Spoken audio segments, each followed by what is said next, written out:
Pada episode 1 kali ini, Bunda Larasati sudah sangat kangen dengan Aurel. Bunda sudah mencari Aurel hingga melaporkan ke polisi. Namun masih belum ada laporan dari polisi. Reno mencoba menenangkan Bunda dan meminta memasrahkan semua ini pada polisi.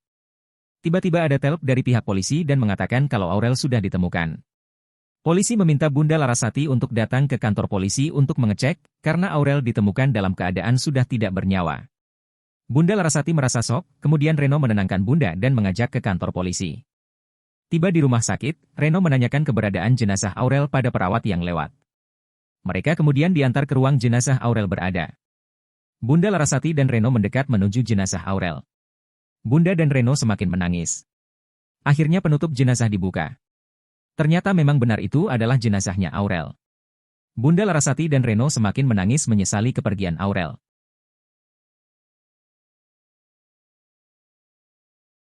Bunda Larasati terbangun sambil berteriak. Reno datang menghampiri Bunda. Ternyata Bunda Larasati bermimpi buruk kalau Aurel meninggal. Reno menenangkan Bunda dan meyakinkan kalau Aurel dan Kak Niko akan kembali pulang. Bunda berharap masih bisa ketemu dengan Aurel. Reno menduga kalau Aurel ikut ke alam astral bersama Kak Niko.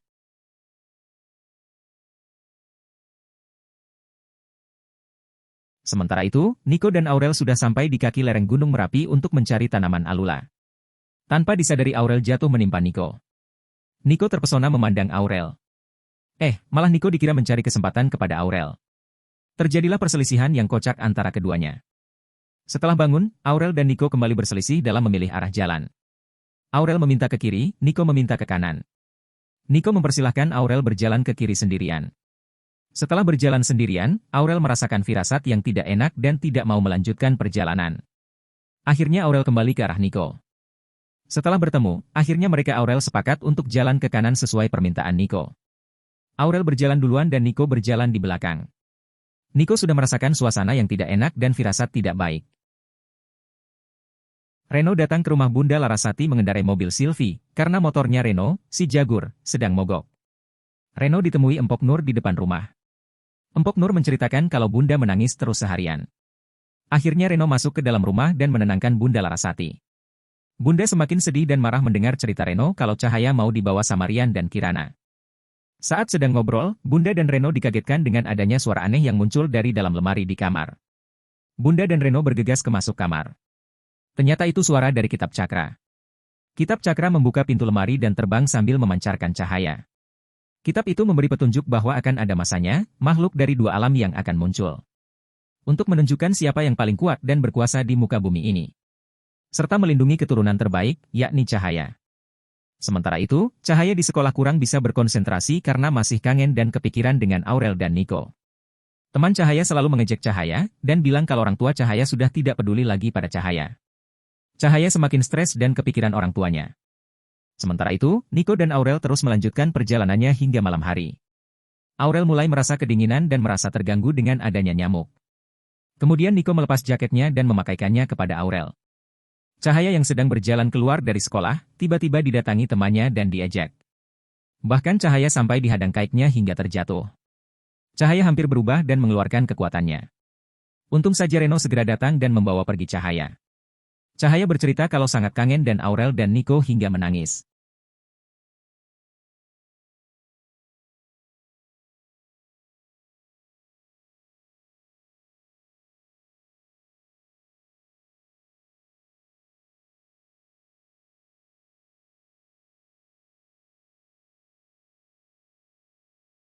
Sementara itu, karena sudah capek, Niko memutuskan untuk berhenti dan istirahat. Aurel sudah mulai tertidur. Melihat Aurel hampir terjatuh, akhirnya Niko menyandarkan bahunya kepada Aurel. Di rumah Bunda Larasati, Cahaya mengalami demam yang tinggi. Badannya terasa panas. Hingga dikompres. Bunda meminta Reno agar diantar menemui leluhur vampire yang diakini tahu keberadaan Niko dan Aurel dan meminta agar segera pulang.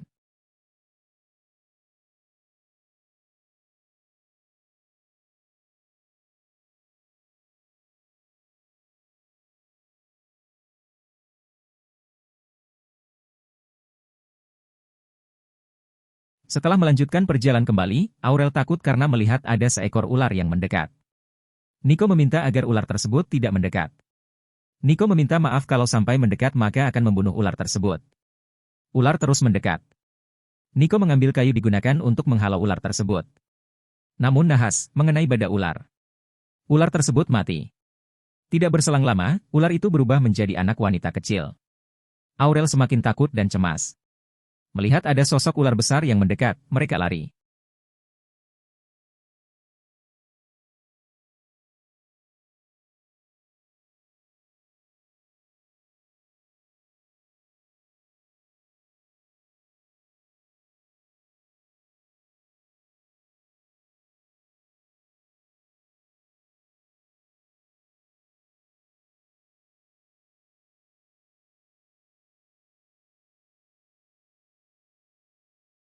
Mengetahui putrinya meninggal, siluman ular, namanya Sekar Menik sangat marah. Dia akan mengejar Nico dan Aurel untuk membalas dendam. Setelah berlari jauh, Aurel kecapean dan kehausan. Nico berhasil menangkap kelapa muda yang hampir jatuh mengenai Aurel. Kelapa muda tersebut kemudian dibelah dan diminum oleh Aurel.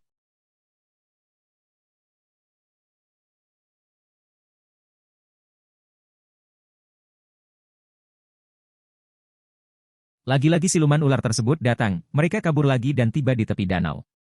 Di tengah danau terlihat tanaman alula yang dicari-cari. Nico terbang menuju tanaman alula dan memetiknya. Setelah dapat kembali lagi ke pinggir danau.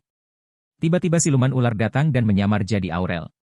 Nico bingung membedakan mana Aurel yang asli dan palsu. Akhirnya Nico memberikan pertanyaan yang harus dijawab. Setelah ketahuan Aurel yang asli, mereka kabur dan meminta kepada leluhur agar segera membuka lorong waktu. Mereka berhasil masuk ke lorong waktu. Ternyata siluman ular juga ikut masuk ke lorong waktu.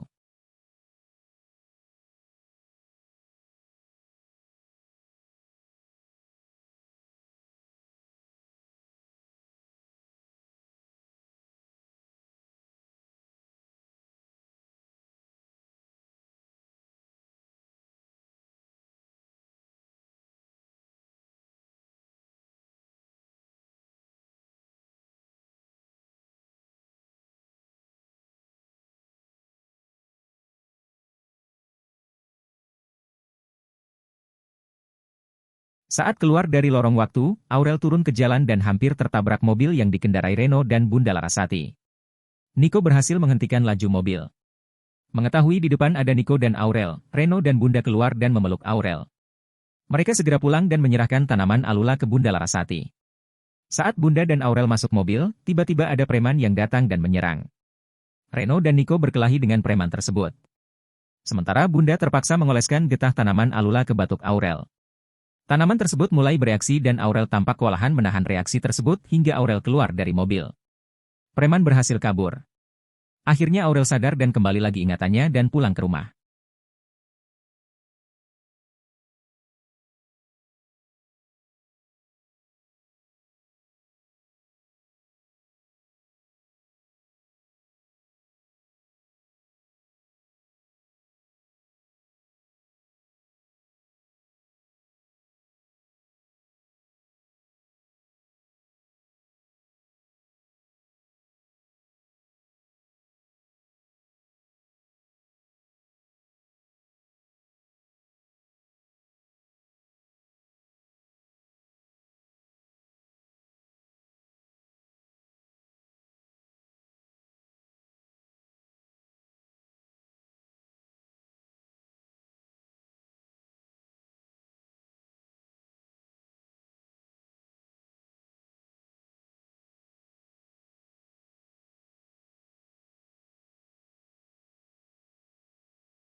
Sementara siluman ular, Sekar Manik, berjalan menuju kota. Akhirnya dia menemukan seseorang yang akan dimanfaatkan. Sekar Manik pura-pura bertabrakan dengan seseorang yang bernama Rudi. Sekar Manik ditawari untuk bekerja di rumah Rudi dan menyetujuinya. Mereka pulang menuju rumah Rudi.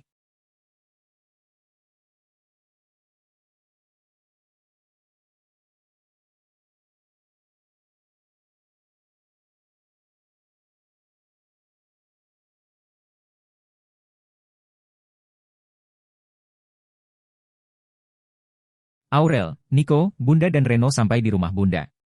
Aurel dan Nico tidak tahu ternyata rumahnya sudah pindah. Bunda Larasati menceritakan kondisi Cahaya yang sedang merindukan Aurel dan Niko. Di rumah Rudi, Sekar Manik menggoda Rudi hingga akhirnya Rudi masuk ke kamar Sekar Manik. Rudi mencari Sekar Manik di dalam kamar tetapi tidak menemuinya. Ternyata Sekar Manik sudah berubah jadi ular. Seketika langsung menggigit dan mendekap Rudi hingga mati.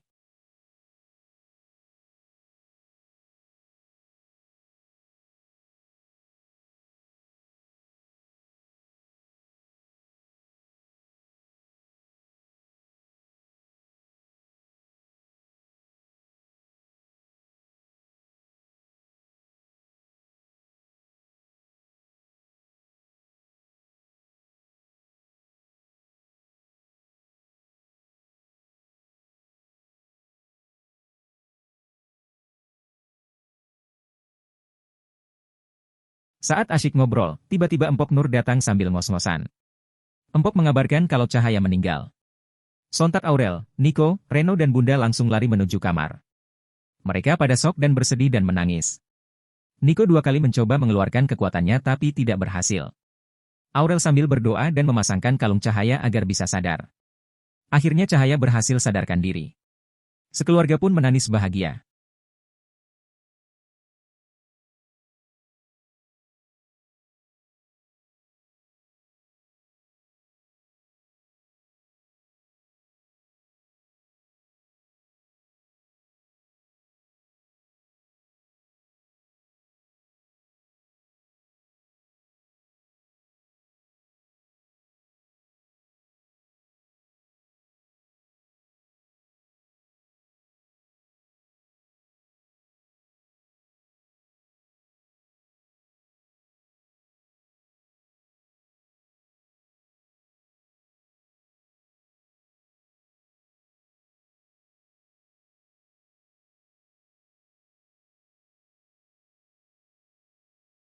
Sekar Manik yang tidak berhasil menemukan Niko, akhirnya mengeluarkan kekuatannya.